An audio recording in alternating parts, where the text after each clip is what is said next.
Have you ever wondered how chocolate is made? I've been making it in micro batches for friends and family for a while now. So I'm going to show you how I spent about 3 days crafting these bars. Everything starts with the bean. These beans were already fermented and roasted.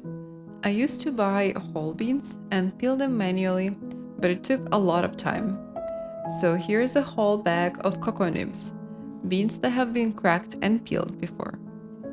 Although they already look like small pieces of chocolate, they are much harder and bitter, just like a 100% cacao bar. To make grinding easier, I'm going to slightly warm them up in the oven on the lowest temperature. This will help them to release their oils and become softer for the next stage.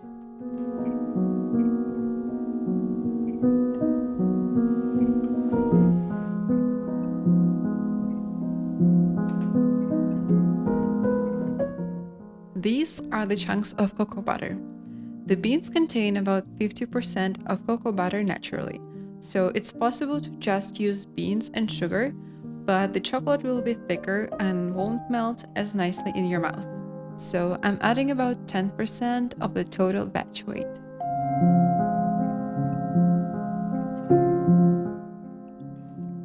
The nibs have now warmed up and the food processor will grind them down for the melanger.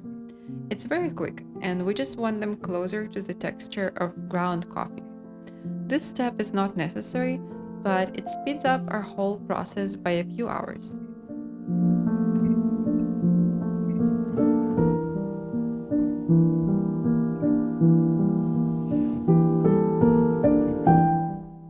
And here's the star of the show, the melanger.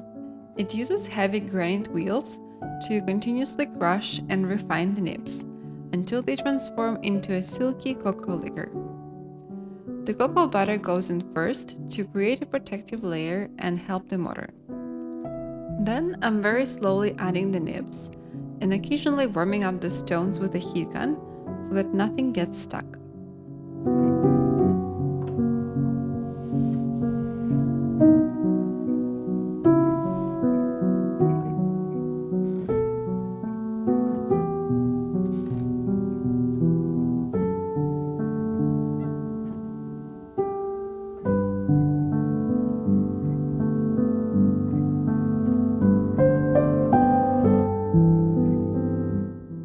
Before I got this machine, I tried making chocolate in a blender until I almost broke it. You can definitely get some results with it, but the texture will be very gritty since beans are much harder than nuts, for example. The melanger is designed to run for a few days without issues, so once everything is fully loaded, I'll leave it and return in a day or so.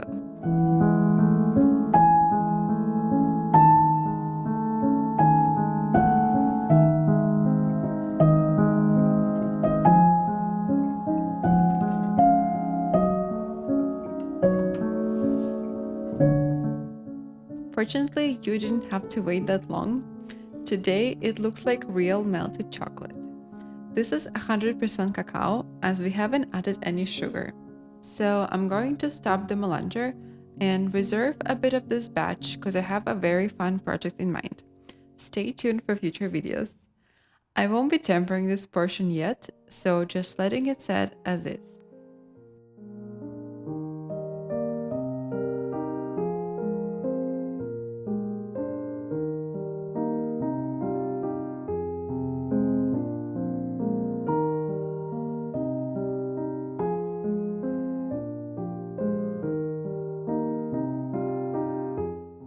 Now it's time to add sugar. I'm making a mix of cane sugar and coconut sugar since it's my preference, but it could be anything as long as it doesn't contain any water. Moisture is a huge enemy of chocolate, and even a couple of drops can change the entire structure of it and turn it into a thick paste.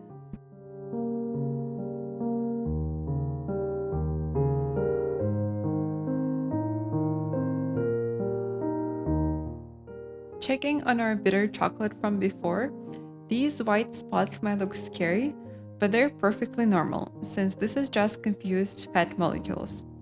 They will go away with tempering, but for now, I'll just store this chocolate separately in an airtight container.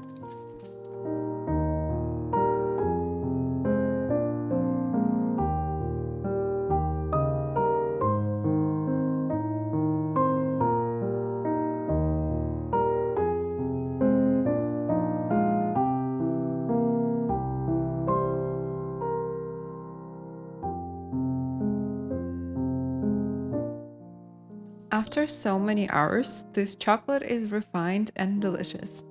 Now it's time to temper it and pour it into molds.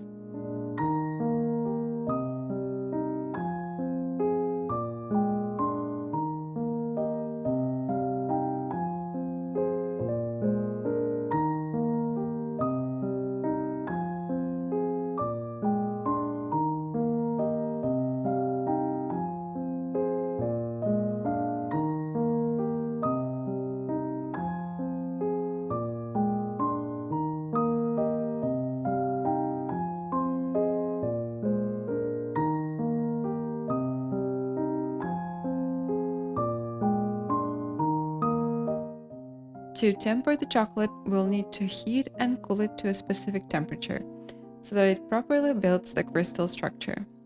This is what makes it glossy and snappy. Without it, it will melt in your hands too quickly and will look just like the one I showed earlier. This piece of marble acts like a natural heat sponge, cooling the chocolate down smoothly without shocking it, so we have absolute control over the temperature.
That was a perfect snap. I'm so glad I could share this process with you. Let me know in comments if anything surprised you.